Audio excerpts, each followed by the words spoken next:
Skin care and hair care video കണ്ടാലോ. അപ്പോൾ രാവിലെ എണീറ്റ് ഞാനൊരു ഐസ് ക്യൂബൊക്കെ മുഖത്തിട്ടു. അത് മുഖത്തെ ഈ പഫിനെസ്സൊക്കെ മാറ്റാൻ നല്ലതാണ്. പിന്നെ അതേ കുറേ ഐസ് ക്യൂബ് എടുത്ത് ഞാൻ ഫേസ് ഒന്ന് കുറച്ച് നേരം ഡിപ്പ് ചെയ്ത് വെച്ചു. പിന്നെ ഞാൻ സിമ്പിളിൻ്റെ ഒരു ഫേസ് വാഷ് വെച്ച് മുഖമൊക്കെ കഴുകി മുടി ഞാൻ ജസ്റ്റ് ഒന്നെങ്കിൽ ഞാൻ എണ്ണയൊക്കെ ഉപയോഗിച്ച് മുടി കെട്ടി വയ്ക്കും, അല്ലെങ്കിൽ നോർമലായിട്ട് മുടി കെട്ടി വയ്ക്കുവേ. ഇന്ന് അമ്മച്ചിക്കെട്ട് കെട്ടി വെച്ചു എന്നേ ഉള്ളൂ, ചൂടായതുകൊണ്ട്. പിന്നെ പോൺസിൻ്റെ ഹൈഡ്രാ മിറാക്കിൾ കോൾഡ് ക്രീമാണ് ഞാൻ മോയ്സ്ചറൈസറായിട്ട് ഉപയോഗിക്കുന്നത്.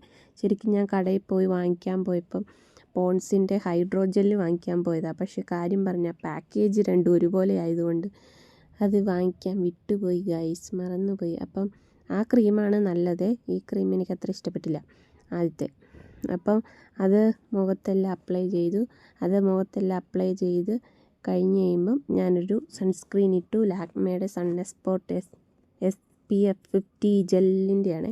അപ്പം അത് ഇട്ടു. ഫിംഗർ റൂൾസ് ഒന്നും ഞാൻ ഉപയോഗിച്ചിട്ടില്ല. ജസ്റ്റ് പുറത്തൊന്നും ഇറങ്ങുന്നില്ലാത്തതുകൊണ്ട് ജസ്റ്റ് ഒന്ന് അപ്ലൈ ചെയ്തു എന്നേ ഉള്ളൂ. പിന്നെ ഭയങ്കര ചൂടാണ്, അതുകൊണ്ടും കൂടി ഇട്ടതാണ്. പിന്നെ ചുണ്ടിന് വേണ്ടിയിട്ട് ഞാൻ വാസലിൻ്റെ കുറച്ച് ഇത് ഞാൻ ചുണ്ടിലും ഇട്ടു. അപ്പോൾ അത്രയേ ഉള്ളൂ. വീഡിയോ ഇഷ്ടപ്പെട്ടാൽ ലൈക്ക് ചെയ്യുക, ഷെയർ ചെയ്യുക, സബ്സ്ക്രൈബ് ചെയ്യുക.